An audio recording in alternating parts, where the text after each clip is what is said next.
नमस्कार, KTV news में आपका स्वागत है। मैं स्तुति और आइए एक नजर डालते हैं शहर की प्रमुख सुर्खियों पर। श्रावण मास के छठवें सोमवार पर भक्तों ने बाबा श्री काशी विश्वनाथ सहित शहर के अन्य शिवालयों में लगाई हाजिरी।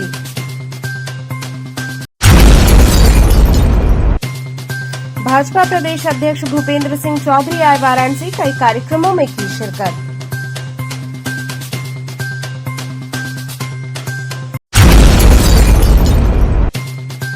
जीएसटी संबंधित समस्याओं को लेकर चेतगंज स्थित होटल में व्यापारियों व अधिकारियों की हुई बैठक।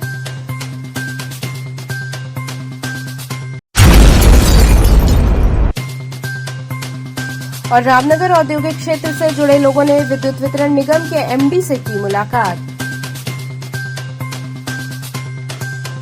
और अब खबरें विस्तार से। श्रावण मास के छठवें सोमवार पर भक्तों ने बाबा श्री काशी विश्वनाथ सहित शहर के अन्य शिवालयों में हाजिरी लगाई। श्रावण मास के छठवें सोमवार पर बाबा भोले की नगरी काशी उनकी भक्ति में लीन नजर आई। हर ओर से बोलबम और हर हर महादेव के उद्घोष गुंजायमान रहे। वहीं लाखों की संख्या में श्रद्धालुओं का हुजूम बाबा काशी विश्वनाथ के दर्शन हेतु उमड़ पड़ा। रविवार की रात्रि से श्रद्धालु कतारबद्ध होकर बाबा के दर्शन हेतु आतुर दिखे। वहीं इस दौरान बाबा को पंचामृत स्नान के बाद विभिन्न पुष्पों से अलौकिक झांकी सजाई गई। इसके बाद उनकी वृहद आरती हुई। आरती के पश्चात भक्तों के दर्शन हेतु मंदिर का कपाट खोला गया। मंदिर का पट खुलते ही भक्तों द्वारा गगनभेदी जय घोष किया गया। घंटा, घड़ियाल, शंख, डमरू की ध्वनि के साथ भक्तों के हर हर महादेव के उद्घोष से पूरा वातावरण गुंजायमान हो उठा। कतारबद्ध श्रद्धालुओं ने बाबा श्री काशी विश्वनाथ के दरबार में हाजिरी लगाई और उनका झांकी दर्शन कर अभिभूत नजर आए। दर्शन पूजन कर निकले भक्तों ने व्यवस्थाओं की जमकर प्रशंसा की। दूर दराज से आए श्रद्धालुओं ने कहा कि बहुत ही सुगम व्यवस्था है और बिना किसी परेशानी के दर्शन पूजन चल रहा है। धाम की सुंदरता बहुत ही आकर्षक है।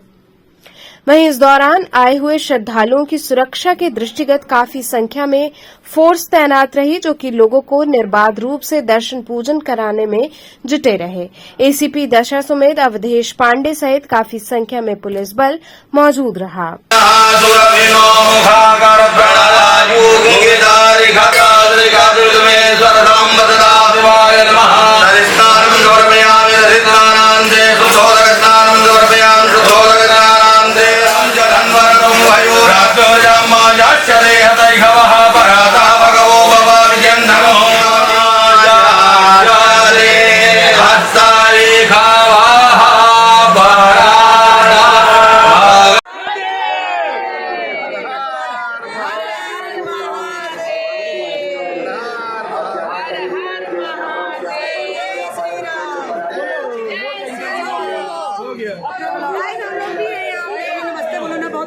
नमस्ते, ओम नमः शिवाय।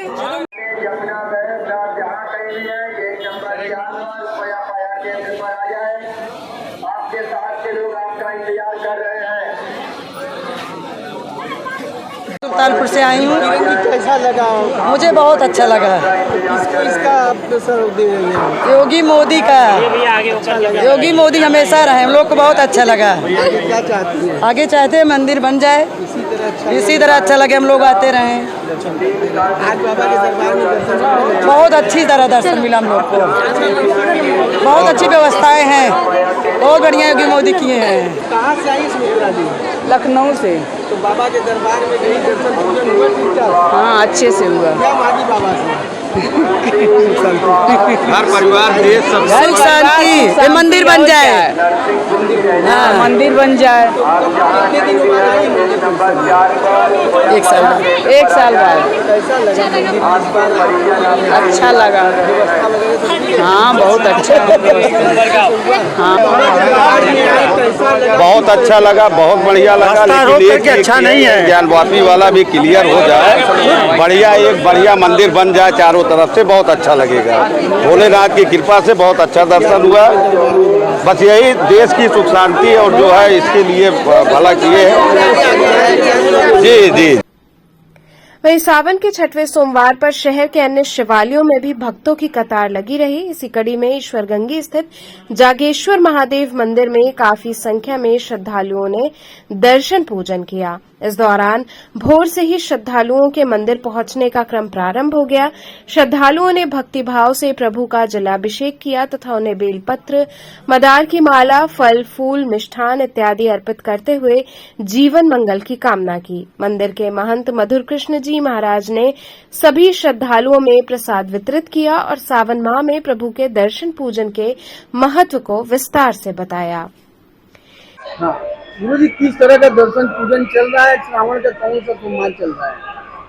श्रावण मास का पवित्र महीना चल रहा है। इसी क्रम में श्रावण मास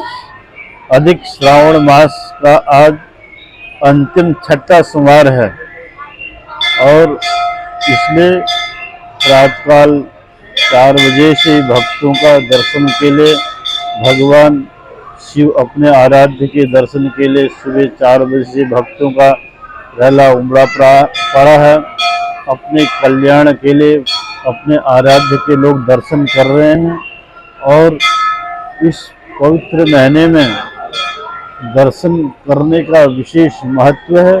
और आज श्रावण मास का छठा सोमवार है और उसके बाद 2 सोमवार शुद्ध श्रावण मास चलेगा और इसी क्रम में भगवान शिव के 2 महीने से लगातार भगवान के दर्शन भगवान शिव भक्त कर रहे हैं और शिव और शक्ति का पूजन करके अपने जीवन का कल्याण कर रहे हैं।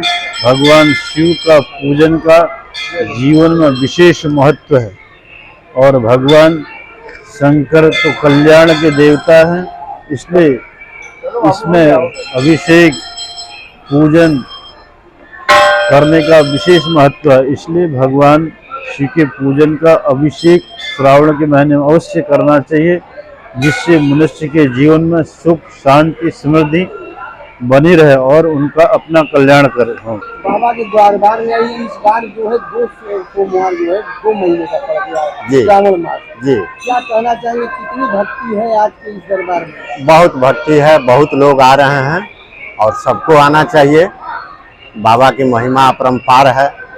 यहाँ से लेकर के विश्वनाथ जी तक पूरा बाबा के दरबार में लोग लगे हुए हैं और यहाँ हम लोग तो हर सोमवार को हर रोज आते हैं, बाबा का जल चढ़ाते हैं, अपना आशीर्वाद लेते हैं बाबा से। क्या बाबा से प्रार्थना करते हैं? बाबा से प्रार्थना का कुछ मांगता नहीं आदमी, सबकी भला हो यह आदमी सोच रखता है। इसी क्रम में भदैनी क्षेत्र में स्थित सिद्धेश्वर महादेव मंदिर में दर्शन पूजन के लिए भक्तों की कतार लगी रही। पूरे सावन माह में यहां पर भक्तों का आने का क्रम लगा रहता है। मंदिर में भोलेनाथ का दर्शन पूजन व जलाभिषेक का विशेष महत्व है। ऐसी मान्यता है कि सिद्धेश्वर महादेव के दर्शन से सभी मनोकामनाएं पूर्ण होती हैं।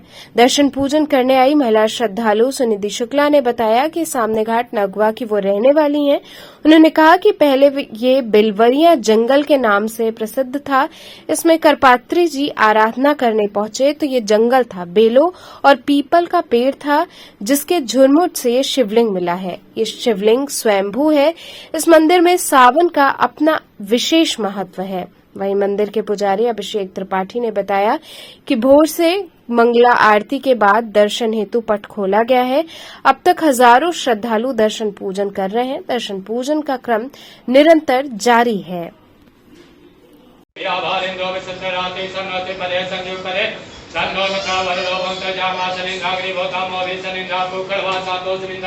सुविताय संजोह सन्नो देवी रविश्चरापो भवन्तु पीतये संजो रविश्रवन्तुना प्रजापमभि स्वाहा। ओम मारीचम माचम प्रदे मनोजो प्रदे साम प्राण प्रदे चक्षो श्रोत्रम प्रदेवागो जसोजामय प्राणापानो जन्मश्रम कर्ण समंसो भाषसनो वनस्पति। किस तरह का आज यहाँ पे दर्शन पूजन चल रहा है और क्या महत्व है यहाँ का? ये सिद्धेश्वर महादेव मंदिर नाम से जागृत हैं। ये 80 भदैनी क्षेत्र में स्थित हैं और ये महादेव स्वयंभू हैं। 5 पीपलों के बीच में निकले हैं ये। और स्वामी करपात्री जी महाराज यहाँ सबसे पहले पूजा पाठ करते थे। उन्हीं की वहाँ पे सिद्ध प्राप्त किए हैं और यहाँ से शिक्षा दीक्षा लेके स्वामी करपात्री जी महाराज के जागृत किए। उसके बाद यहाँ भीड़ भाड़ लगने लगा और गंडी स्वामी जी ने यहाँ के जो पुजारी थे, प्रथम पुजारी थे, वहीं पे और महादेव मतलब कि इतना भीड़ होता है यहाँ पर, इतना भीड़ होता है कि कहने के लिए नहीं है। तो कितना पुराना और सावन में बाबा का दर्शन का क्या महत्व है? सावन में अभिषेक हमेशा होता रहता है और जो भी कुछ मनोकामना अपने अंदर होता है यदि सिद्धेश्वर महादेव से मांग लिया जाता है तो पूर्ण कर देते हैं, लोगों को ऐसा मानता है। और 30 तारीख को पूर्णिमा है, 4 कुंटल आपका दूध रहता है, दूध का खीर बनता है, 4 कुंटल आलू रहता है, 70 किलो फल फूल रहता है, मिष्ठान भी रहता है, नैवेद्य भी 70 किलो और पूरा जगमग रहता है ना पूर्णिमा के दिन। हाँ, बाबा भंडारा पूरा श्रृंगार रहता है, पूरा एकदम भव्य श्रृंगार। भाजपा प्रदेश अध्यक्ष भूपेंद्र सिंह चौधरी वाराणसी आए। इस दौरान उन्होंने कई कार्यक्रमों में शिरकत की। भारतीय जनता पार्टी के प्रदेश अध्यक्ष भूपेंद्र सिंह चौधरी वाराणसी पहुंचे।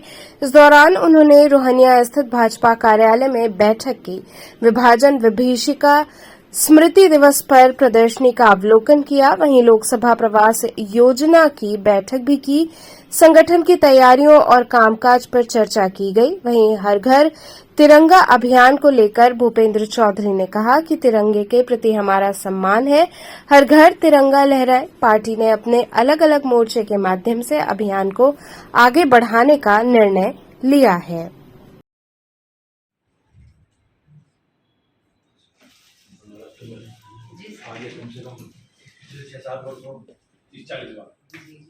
जीएसटी संबंधित समस्याओं को लेकर चेतगंज स्थित होटल में व्यापारियों व अधिकारियों की बैठक हुई। चेतगंज स्थित एक होटल में एक महत्वपूर्ण परिचर्चा हुई, जिसमें जीएसटी से संबंधित व्यापारियों के साथ दिक्कतों को हल करने का प्रयास किया गया। इस मौके पर व्यापारियों ने अधिकारियों से जानकारी ली, जिससे व्यापार में आ रही बाधाएं दूर की जा सके। इस मौके पर अधिकारियों सहित व्यापारी नेता आर.के. चौधरी, श्री नारायण खेमका, प्रेम मिश्रा, घनश्याम जायसवाल सहित बड़ी संख्या में व्यापारीगण मौजूद रहे। का ये है बैठक जीएसटी की विसंगतियों पर बहुत दिनों से एक परिचर्चा व्यापारियों के अंदर सुगबुगाहट चल रही है कि जो जीएसटी लागू हुआ है उसमें बहुत सी ऐसी विसंगतियां हैं कि जिसको कि अभी तक सुधारा नहीं गया और रोज़ व्यापारियों के अंदर एक सुगबुगाहट होती रहती है कि जिस कारण से आज सभी मंडल के लोगों को बुलाया गया और सभी यहाँ पर जो वरिष्ठ अधिकारी हैं ग्रेड 1 से लेके सभी लोगों को 6 अधिकारी यहाँ पर आए हैं, जीएसटी कमिश्नर और असिस्टेंट कमिश्नर सारे लोग आए हुए हैं। आज उन पर 1-to-1 चर्चा हो रही है और चर्चा इस सब्जेक्ट पर हो रही कि कैसे जीएसटी पर सुधार लाए और कैसे व्यापारियों के व्यापार में सुधार आए, क्योंकि आज व्यापारियों का जो व्यापार है धीरे धीरे गिरता जा रहा है और उससे बड़ी परेशानियां हैं। तो ये व्यापार मंडल का कर्तव्य है कि अपने व्यापारियों के सुरक्षा के लिए, रक्षा के लिए इस तरह की मीटिंग आयोजित करें, गठित करें। आज इसी के परिप्रेक्ष्य में ये मीटिंग। क्या लगता है आज की मीटिंग से कुछ लाभ मिलेगा व्यापारियों को? अभी तो परिचर्चा चल रहा है, अब परिचर्चा चलने के बाद जो अर्थ निकलेगा वो फिर आप लोग को बताया जाएगा, आप लोग के माध्यम से बताया जाएगा। किस तरह की दिक्कतें आ रही हैं इससे व्यापारी में? देखिए बहुत तरह की दिक्कतें हैं। सबसे बड़ी चीज़ है कि आज जीएसटी में जो अमेंडमेंट हो रहे हैं, कहा गया था कि 1 नेशन 1 टैक्स, लेकिन 1 नेशन 1 टैक्स न होकर के आज जीएसटी में 50 से ज़्यादा संशोधन हो चुके हैं, लेकिन आज भी अभी भी जीएसटी में संशोधन बाकी है। गवर्नमेंट का माउस एक जगह जाके रुक नहीं रहा है, रोज़ उसके माउस में चेंजिंग हो रही है, जिससे व्यापारियों के खाता बही में रोज़ चेंजिंग हो रही है। उनके सीए रोज़ उनको दूसरी चीज़ बोलते हैं, उनके वकील उनको दूसरी चीज़ बोलते हैं। आदमी संतुलित रूप से अपने व्यापार को नहीं कर पा रहा है और इतना उत्पीड़ित है कि कल क्या चेंजिंग हो जाए, कल क्या चीज़ चेंज हो जाए, क्या अमेंडमेंट हो जाए, उसके ये समझ में नहीं आ रहा है। तो इसलिए आज इस पर एक परिचर्चा की गई है। इससे एक बड़ी परिचर्चा जीएसटी को लेकर के हम इससे बड़े लखनऊ के वरिष्ठ अधिकारियों के साथ भी करने का प्लान कर रहे हैं, वार्ता चल रही है। इसके बाद बड़ी परिचर्चा भी हम लोग करेंगे। रामनगर औद्योगिक क्षेत्र से जुड़े लोगों ने विद्युत वितरण निगम के एमडी से मुलाकात कर समस्याओं से अवगत कराया। जनपद के रामनगर औद्योगिक क्षेत्र के उद्योग से जुड़े लोगों ने अपनी समस्या को लेकर सोमवार को पूर्वांचल विद्युत वितरण निगम लिमिटेड के एमडी शंभू कुमार से मुलाकात किया। इस मौके पर उद्यमियों ने 11 मुख्य बिंदुओं पर एमडी का ध्यानाकर्षण करवाते हुए अपनी परेशानियों को बताया। इस मौके पर एमडी शंभू कुमार ने जल्द ही सभी समस्याओं पर विभाग स्तर पर बैठक कर परेशानियों के निवारण और उद्यमियों की मांगों को पूरा करने का आश्वासन दिया। वहीं बैठक के पश्चात उद्यमियों ने भी बैठक को सकारात्मक बताया। आप किस तरह के आज मुलाकात करने आते हैं, किनसे मुलाकात करने आते हैं? आज प्रबंध निदेशक पूर्वांचल विद्युत वितरण निगम लिमिटेड के से हम लोग मुलाकात करने आए थे। प्रबंध निदेशक महोदय से हम लोग यहाँ बहुत सी समस्याएं थी औद्योगिक क्षेत्र की, जैसे बिजली के कनेक्शन हम लोग को नहीं मिल पा रहे थे, लोड नहीं बढ़ पा रहा था, एक एक्सपोर्ट यूनिट को नहीं मिल पा रहा था, तमाम तरह की समस्याएं थी जिसके निराकरण के लिए उनसे बहुत लंबी वार्ता हुई। और बहुत अच्छा है उनका एमडी साहब का बहुत ही अच्छा अप्रोच था कि उन्होंने 30 सितंबर तक नया सब स्टेशन 10 MVA का एक ट्रांसफार्मर, जिसकी वजह से हम लोग को समस्या हो रही है, बाकी जितनी भी समस्याएं थी सारी समस्याओं के समाधान के लिए उन्होंने आश्वस्त किया और किया भी, उन्होंने तत्काल आदेश भी किया है। तो क्या लग रहा है कब तक आप लोगों की समस्या का समाधान? उन्होंने जैसा कहा है 30 सितंबर तक, हम लोग मानते हैं कि उनकी बात आज तक जब भी है खाली नहीं गई है। 30 सितंबर तक वो अवश्य कर देंगे समस्याओं का समाधान। यहाँ रुकेंगे एक छोटे से ब्रेक के लिए। आप बने रहिए केटीवी के साथ।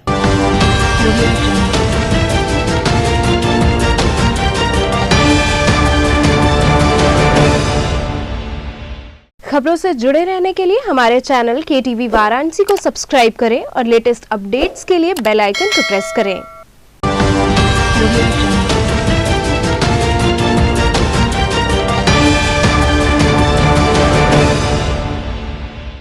ब्रेक के बाद आपका स्वागत है। खत्री हितकारिणी सभा द्वारा स्वतंत्रता दिवस के उपलक्ष्य में रक्तदान किया गया। खत्री हितकारिणी सभा ने अपनी परंपरा का अनुसरण करते हुए स्वतंत्रता दिवस के अवसर पर भारत रत्न राजश्री पुरुषोत्तम दास टंडन की स्मृति में एक वृहद रक्तदान शिविर का आयोजन स्थानीय मंडलीय चिकित्सालय कबीरचौरा में संपन्न कराया। सभा के सदस्यों ने बढ़ चढ़कर हिस्सा लिया और 100 यूनिट रक्तदान किया। सभा के संरक्षक अशोक धवन ने बताया कि संस्था देशहित और मानवता को ध्यान में रखते हुए अपना सर्वोत्तम योगदान देने को तत्पर रहती है। रक्तदान ईश्वरीय तत्व को ईश्वर के निमित्त ही दिया जाता है। वास्तव में यही धर्मनिरपेक्षता है। भगवान ने ऐसी परंपरा बनाई है कि किसी भी धर्म जाति का व्यक्ति हो, दूसरे धर्म जाति के व्यक्ति को रक्त देकर उसकी जान बचाने में अपना योगदान दे सकते हैं। मंडलीय चिकित्सालय के चिकित्सा अधीक्षक एसपी सिंह ने बताया कि सरकारी अस्पताल में सभी वर्गों के व्यक्ति अपना इलाज कराने आते हैं और अस्पताल को रक्त की अति आवश्यकता होती है। रक्तदान से मरीज को जीवन दान देने में सफल हो पाते हैं। इस मौके पर मुकेश कक्कड़, शम्मी खत्री, मुकुंद लाल टंडन, अमित धवन, अवध बिहारी मेहरोत्रा इत्यादि लोगों ने रक्तदान किया। लेकिन राष्ट्रीयता से ओत दिख रहा है, चारों तरफ तिरंगे नजर आ रहे हैं, क्या थीम लेकर आप चल रहे हैं? बिल्कुल सही है। स्वतंत्रता दिवस हमारी एक दिन के बाद होने वाली है और हम लोग इसी महापर्व को सेलिब्रेट करने के लिए, इसी महापर्व को मनाने के लिए हमारी खत्री हितकारिणी सभा बहुत ही उत्साह के साथ आज इस इतना बड़ा सेवा कार्य करने का प्रण की है और बहुत अच्छे ढंग से सब कार्यक्रम चल रहा है। रक्तदान का हमारा 100 से ज़्यादा का लक्ष्य है, जो कि पिछले कई वर्षों से हम लोग जो इस तरह के सेवा कार्य करते रहे हैं, उसका आज हम लोग एक रिकॉर्ड तोड़ने जा रहे हैं। तिरंगा, दरवाजे पे तिरंगा, अंदर तिरंगा, आज आनंददायक लगता है तिरंगे के साए में। देखिए, ये तो बहुत ही हम लोग सभी भारतीय होने पे हम लोगों को गर्व है और हम तिरंगे का जो सम्मान हम लोगों के दिल में है। अभी हम लोगों ने देखा कि कल भी एक मोटरसाइकिल रैली पर हमारे सारे देश के सांसद और मंत्रीगण, तमाम जनता लोग जो हैं उस पे लेकर के झंडे पर एक जोश के साथ भारत माता की जय के नारे लगा रहे थे। तो हम बनारस में अपनी खत्री हितकारिणी सभा भी इसी क्रम में इस तरह के कार्यक्रम को जनता की सेवा को आधार बना करके हम लोग करने का प्रयास कर रहे हैं। सर, आज खतरे हितकारिणी सभा जिस थीम को लेके आपके पास आई है, ब्लड डोनेशन कैंप, क्या कहेंगे उनके लिए?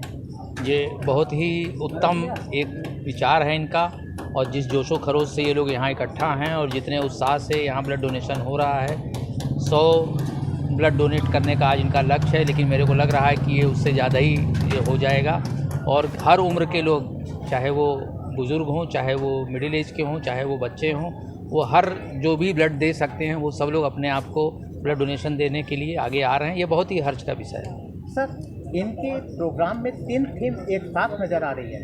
पहला तो जन सेवा, सबके स्वास्थ्य के लिए चिंता, दूसरा राष्ट्रीयता, राष्ट्रीय स्वर, और तीसरा और सबसे बड़ा धर्म, जो आपको भी भेंट स्वरूप दिया गया है, आपके गले में नजर आ रहा है, रुद्राक्ष और त्रिशूल शिव का, क्या कहेंगे? जी, ये माने इसको शब्दों में बयान करना थोड़ा मुश्किल है, क्योंकि ये एक कई चीज़ों का, कई तरह की विचारधाराओं और कई तरह की भावनाओं का संगम है, तो इसको शब्दों में कहना तो मुश्किल होगा। लेकिन ये निश्चित है कि पूरी राष्ट्रीयता की भावना से ओतप्रोत होते हुए, जैसे नेताजी सुभाष चंद्र बोस ने कहा था कि तुम मुझे खून दो, मैं तुम्हें आज़ादी दूंगा।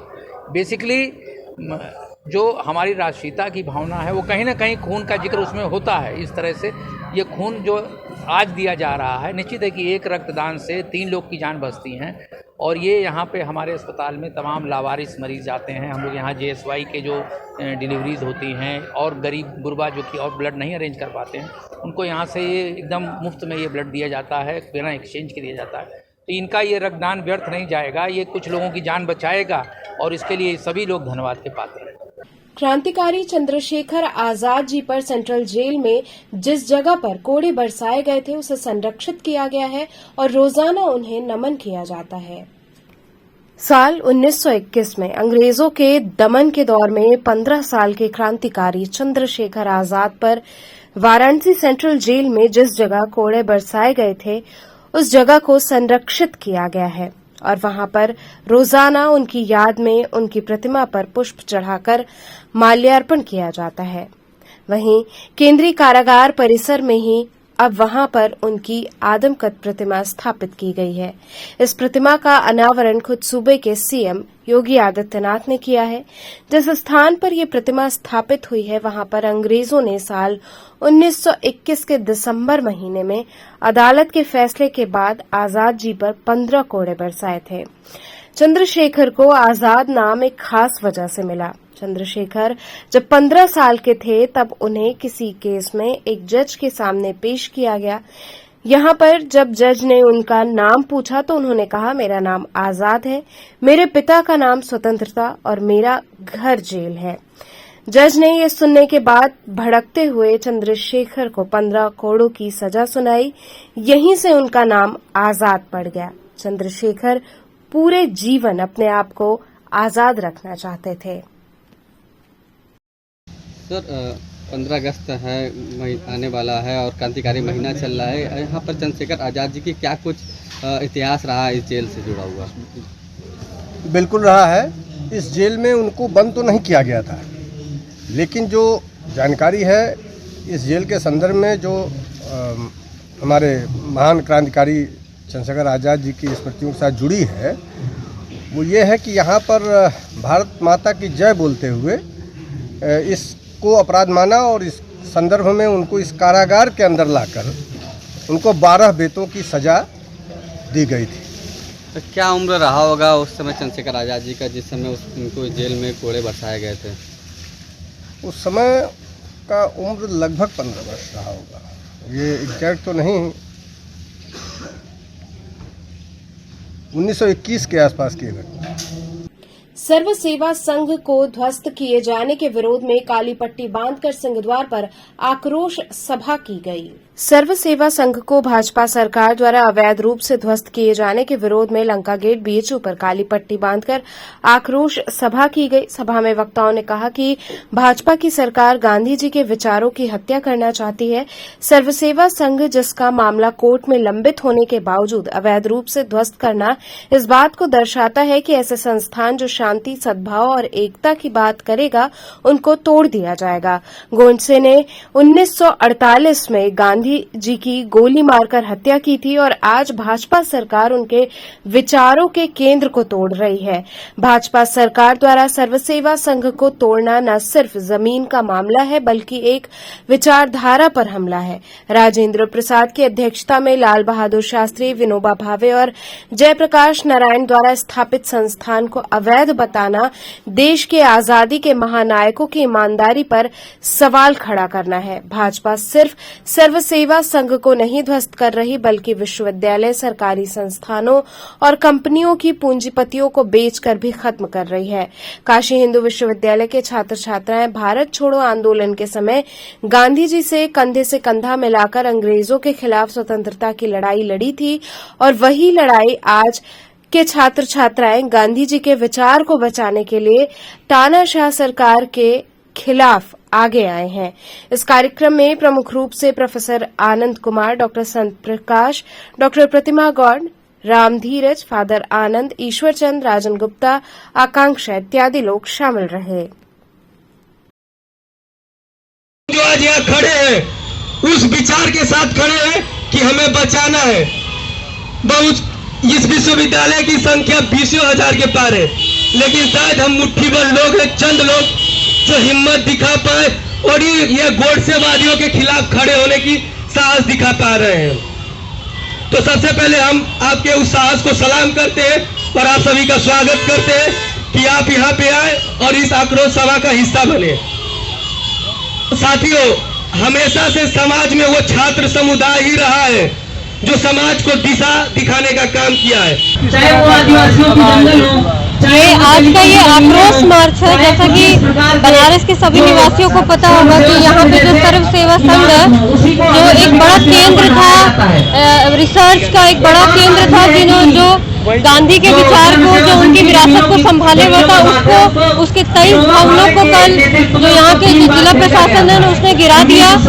इसी के खिलाफ आज का आक्रोश मार्च है। यहाँ पे स्टूडेंट्स का, हम यहाँ पे स्टूडेंट्स आए हुए ये सवाल करते हुए, जो सरकार है, भाजपा की सरकार हमारे प्रदेश में और जो पूरे देश में भाजपा की सरकार है, उसको नीतियों को सवाल करते हुए आज हमें आक्रोश मार्च रखा गया कि जहाँ जहाँ भी हम देख रहे हैं कि उनके विचार के अलग वाले विचार वाले लोग हैं, उनकी कोई भी विरासत हो उसके ऊपर लगातार हमला किया जा रहा है। चाहे हम देखें पाठ्यक्रमों से लगातार जो भी लोग महफूज हैं उनको हटाया जा रहा है, उनकी जो विरासत है उनको हटाया जा रहा है। फिर साथ में हम देखें कि कॉर्पोरेट को फायदा पहुंचाने के लिए तमाम जगह जमीनें दी जा रही है। यहाँ भी कहा जा रहा है कि रेलवे लाइन की ये जमीन है, आपने गलत तरीके से इसको हड़प ली है, इसमें भवन बना दिए गए। इतने परिवार इस पे आश्रित है, इतने बड़े बड़े महत्वपूर्ण आयोजनों का केंद्र सर्व सेवा संघ रहता था, बनारस का एक बड़ा मजबूत गढ़ था, उसको जिला प्रशासन ने गिरा दिया। इसी के खिलाफ आक्रोश दिखाते हुए हम सब, इस जो नीति चल रही है भाजपा की, इसके खिलाफ हम सब मिलते हैं। जो यहाँ पे ज्यादातर लोग बीएचयू के छात्र हैं और जो भी लोग इसको एक जरूरी मामला समझते हैं कि इसमें बोलना जरूरी है, वो लोग करीब 15-20 स्टूडेंट्स यहाँ पे मौजूद हैं जो इसका विरोध कर रहे हैं, उनकी नीतियों का विरोध कर रहे हैं। वाराणसी मंडल ओलंपिक संघ की बैठक में पदाधिकारियों की घोषणा हुई। अपर आयुक्त प्रशासन विश्वभूषण मिश्रा वाराणसी मंडल ओलंपिक संघ के चेयरमैन बनाए गए हैं। विधायक सैयद राजा सुशील सिंह को अध्यक्ष पद की जिम्मेदारी दी गई। अमित पांडे को महासचिव पद की जिम्मेदारी मिली है। नदेसर स्थित होटल में सोमवार को वाराणसी मंडल ओलंपिक संघ की सामान्य सभा की बैठक में अगले 5 वर्ष की कार्यकारिणी की घोषणा के बाद अन्य पदाधिकारियों के नाम का ऐलान हुआ। घोषणा डॉक्टर आनंदेश्वर पांडे, महासचिव उत्तर प्रदेश ओलंपिक संघ ने वर्चुअल माध्यम से की। कार्यकारिणी में चेयरमैन विश्वभूषण मिश्र, अध्यक्ष सुशील सिंह, कोषाध्यक्ष डॉक्टर प्रबोध नारायण सिंह, महासचिव अमित पांडे, वरिष्ठ उपाध्यक्ष जगदीप सिंह मधोक आदि शामिल हैं।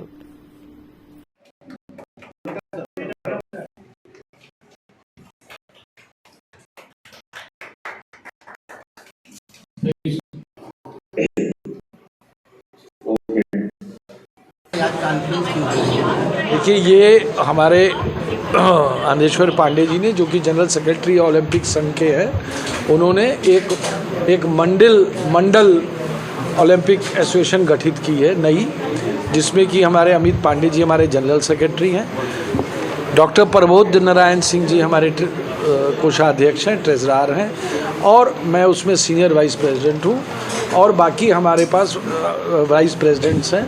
एक हमारे वाइस प्रेसिडेंट ये हमारे बगल में बैठे हुए हैं, सिद्धार्थ जी। उसके अलावा मेरे पास राहुल जी हैं, अभी वो रास्ते में आ रहे हैं, राहुल सिंह जी हैं। उसके अलावा श्री पंकज श्रीवास्तव जी हैं। तो इसमें सभी लोग वो लोग हैं जो खेल प्रेमी हैं और खेल रहे हैं इस गेम को, खुद भी स्पोर्ट्समैन हैं और लोगों को गेम को आगे बढ़ाएंगे।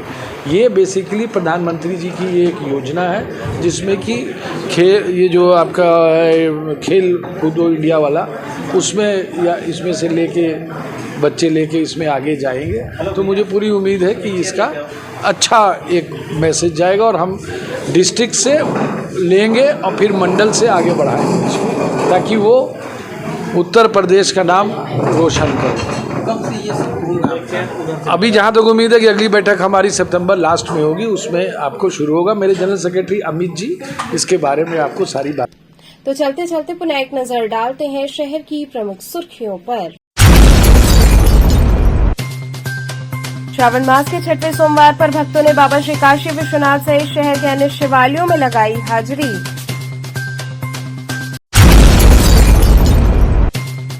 भाजपा प्रदेश अध्यक्ष भूपेंद्र सिंह चौधरी आए वाराणसी, कई कार्यक्रमों में की शिरकत।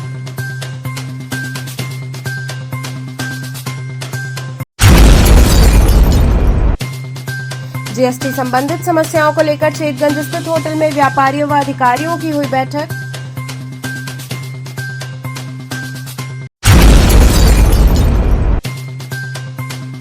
और रामनगर औद्योगिक क्षेत्र से जुड़े लोगों ने विद्युत वितरण निगम के एमडी से की मुलाकात। तो ये थे आज के समाचार, कल फिर होगी मुलाकात, तब तक के लिए नमस्कार।